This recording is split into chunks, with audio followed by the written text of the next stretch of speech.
हाय viewers, आज आपण बनवणार आहोत छान अशी तांदळाची खीर। तर इथे मी घेतलेले आहे अर्धी वाटी तांदूळ। तर हे आहेत बासमती तुकडा। तर ही बघा, ही माझ्याकडे छोटी वाटी, ही मी अर्धी वाटी तांदूळ घेतलेले आहेत, जे मी स्वच्छ धुतलेले आहेत, अर्धा तास भिजत घातलेले आहेत। त्यानंतर हे अशा प्रकारे चाळणीमध्ये निथळून घेतलेले आहेत। दाखवण्यासाठी मी तुम्हाला इथे तांदूळ घेतले की किती घ्यायचे आहेत। आपण 1 लिटर दुधाची खीर बनवणार आहे। तर 1 लिटर दुधासाठी तर मी अर्धी वाटी तांदूळ घेतले। ते जर तुम्ही मेजरिंग कपने घेतला तर 1/4 कप जे आहे ते आपल्याला तांदूळ घ्यायचे आहे। आणि ही आहे 1 छोटी वाटी साखर। मेजरिंग कपने मोजाल तर अर्धी वाटी साखर आहे। 1 लिटर दुधासाठी आपल्याला अर्धा कप जे आहे मेजरिंग तो साखर घ्यायची आहे। आणि वाटीने घ्याल तर 1 छोटी वाटी। इथे आहे काजू, बदाम आणि मनुक्याचे तुकडे, जे मी अशा प्रकारे करून घेतले। आपण तुपावरती हे छान असे फ्राय करायचे। हे पहा, इथे मी 1 लिटर दूध घेतलेले आहे। हे फुल फॅट म्हशीचं दूध आहे। लो फॅट दूध वापरू नका खिरीसाठी। जर तुम्ही फुल फॅट वापरलं म्हशीचं दूध तर खूप छान क्रीमी टेक्स्चर येतो खिरीला आणि चव पण खूप छान लागते। त्यामुळे मी सजेस्ट करेल की तुम्ही म्हशीचं दूध वापरा। इथे मी 1 लिटर दूध आता तापायला ठेवलेलं आहे। हे पहा, इथे आपण खिरीसाठी ना पहिले पातेलं ठेवलेलं आहे। इथे मी घेतलेले आहे 1 टेबलस्पून साजूक तूप। या खिरीला जास्त तूप लागत नाही। सगळ्यात आधी आपण ना हे जे ड्रायफ्रूट्स आपण घेतले होते ना ते छान असे गॅसची फ्लेम जी आहे ना ती लो ठेवायची आहे। आणि हे जे आपले ड्रायफ्रूट्स आहेत, काजू, बदाम, मनुके, हे छान असे ब्राऊन करून घ्यायचे आहेत। खिरीमध्ये कधीही ना परतून टाकलं ना तुपावरती तर खूप छान टेस्ट येते काजू, बदाम, मनुक्यांची। तर आता हे आपण छान असं लाईट ब्राऊन बदामी कलरवर काढायचं आहे। पहा, आता इथे आपण हे छान असे फ्राय झालेले आहेत आपले काजू, बदाम आणि मनुके। जास्त कलर ह्याचा जास्त चेंज पण करायचा नाही आहे, नाहीतर ना हे ह्याच्या उष्णतेत देखील ब्राऊन होत राहतात। त्यामुळे पहिलेच लाईट कलरवरती काढून घ्यायचं आहे।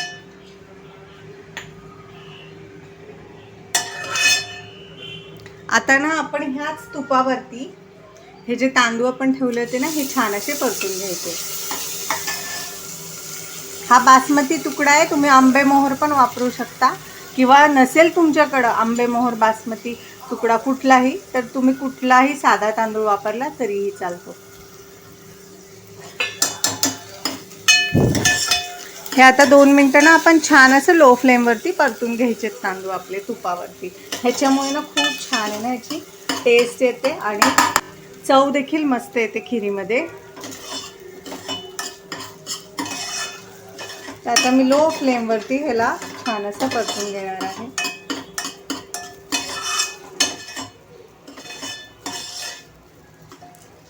हे पहा, 2 मिनिटं परतून घेऊया। काही मनुक्याचे तुकडे ह्याच्यातच राहिले आहेत पातेल्यात। हे पहा, आता ना आपले तांदूळ आहे ना, हे पहा छान असे परतले गेलेले आहेत 2 ते 3 मिनिटं। आता आपण ह्याच्यामध्ये जे आपण तापवून ठेवलेलं दूध आहे ते ॲड करणार आहे। तर हळूहळू टाका, दूध गरम आहे।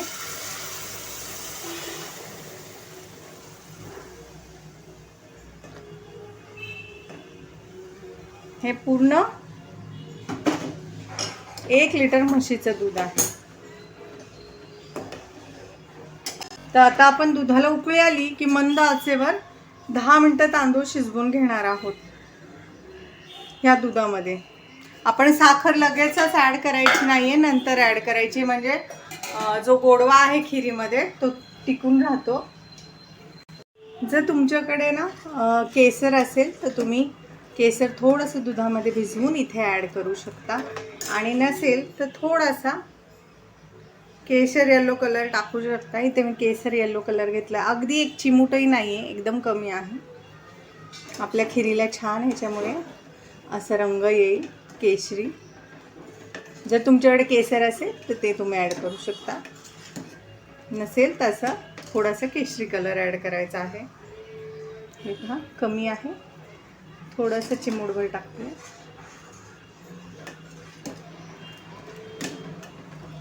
हे पहा, परफेक्ट केशरी कलर आलेला आहे दुधाला। तर आता आपलं दूध छान उकळलं पाहिजे, त्यानंतर आपण हे दूध मंद आचेवर 10 मिनटं शिजवून घेणार आहे तांदूळ शिजेपर्यंत. हे पहा, तुम्ही बघू शकता आता दुधाला उकळी आलेली आहे. हाय फ्लेम आहे. आता मी गॅसची फ्लेम लो करते आणि तांदूळ शिजवून देणार आहे 10 मिनटं लो फ्लेमवरती. हे पहा व्ह्यूअर्स, आता 10 मिनटांना आपण लो फ्लेमवर शिजवून घेतलेली आहे खीर. हे पहा तुम्ही, तांदूळ एकदम छान मऊ शिजतात बरं का आपले तांदूळ 10 मिनटात, कारण आपण ते ऑलरेडी भिजवले ते. हे पहा, हे पहा, अगदी मऊ बघू शकता तुम्ही. तर आता आपण काय करायचं या स्टेजला, आता आपले तांदूळ तर छान शिजलेत लो फ्लेमवरती. जर तुम्हाला असं वाटलं की तुमची खीर घट्ट नाही आहे, तर तुम्ही इथं मी अर्धी वाटी घेतली आहे तांदूळ, तुम्ही 1 वाटी पण घेऊ शकता जर तुम्हाला जास्त घट्ट खीर आवडत असेल तर. इथे मी आता साखर ॲड करणार आहे. साखर ॲड केली की आपण आता ह्याच्यात ॲड करणार आहे वेलची आणि जायफळची पूड. हे पहा, वेलची आणि जायफळची पूड ॲड केलेली आहे. आता आपण साखर टाकल्यामुळे काय झालं, साखरेचं पाणी होतं, तर आपण परत ही खीर जी आहे 5 मिनटं अजून उकळणार आहे. म्हणजे काय होईल ना, की जे आपण साखरेचं पाणी झालं आहे ते देखील आटून जाईल. आणि आपण टाकायचे आहेत काजू, बदाम आणि मनुक्याचे तुकडे खिरीमध्ये. काही आपण वरून सजावटीसाठी ठेवायचे आहेत. हे पहा, आता मिक्स करून छान अशी खीर 5 मिनटं अजून आपण उकळून घेऊया. हे पहा, आपण खिरीमध्ये टाकण्यासाठी इथं ओला नारळ घेतलेला आहे. एवढा तुकडा आहे ओला नारळाचा. तर हा आपण याचे बारीक तुकडे करून थोडेसे तुपावर फ्राय करून ह्याला मिक्सरला वाटून घेणार आहे आणि आपल्या खिरीमध्ये ॲड करणार. ह्याच्यामुळे खूप छान टेस्ट येते खिरीला. हे पहा, तुपावरती आपण छान हे परतून घ्यायचं आहे खोबरं. जास्तही परतायचं नाही, 2 मिनटं परतायचं आहे. ह्याच्यामुळे काय होईल ना, खिरीला दाटसरपणा पण येतो आणि एक नारळाची वेगळी टेस्ट येते. आणि तांदळाची खीर म्हटलं तर नारळ हा टाकतातच बरीच लोक. छान असं थोडंसं 2 मिनटं परतून घेऊया आपण हे खोबरं आणि नंतर मिक्सरला लावून बारीक करून घ्यायचं आहे. जर तुम्ही खोवून घेतलं ना वेळीवरती तरीही चालेल. हे पहा, 2 मिनटं आता परतलेलं आहे आता आपलं खोबरं. आता आपण हे मिक्सरला लावून बारीक करून घेऊया. हे पहा, आता आपण मिक्सरमध्ये ओलं खोबरं वाटून घेतलेलं आहे. तर आता हे ओलं खोबरं आपण छान असं ॲड करून घ्यायचं आहे आपल्या खिरीमध्ये. ह्याच्यामुळे देखील घट्टपणा येतो खिरीला. आता ही फक्त खीर आपल्याला 2 ते 3 मिनटं उकळायची आहे, मग आपली खीर तयार आहे. हे पहा, मी आता 3 ते 4 मिनटं परत खीर परतलेली आहे. हे पहा, मग अशी आपली खीर कशी दिसत होती आणि हे पहा किती छान घट्टपणा आलेला आहे आपल्या खिरीला. एकदम असं छान असं. आणि ही थंड झाली ना की ही अजून थोडीशी घट्ट होईल. त्यामुळे या स्टेजवरतीच हिला जास्त घट्ट करायचं नाही आहे. आता आपली खीर छान तयार आहे. तर आता ही मी तुम्हाला सर्व करून दाखवते. गॅसची फ्लेम आपण स्विच ऑफ करायची आहे. हे पहा व्ह्यूअर्स, आपली गरमागरम अशी तांदळाची खीर. हे पहा, तुम्हाला हिचं टेक्स्चर दाखवते.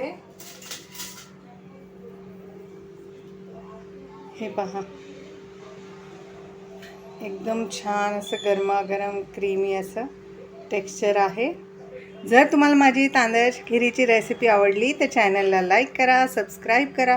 रेसिपी कशी वाटली ते कमेंटमध्ये नक्की सांगा.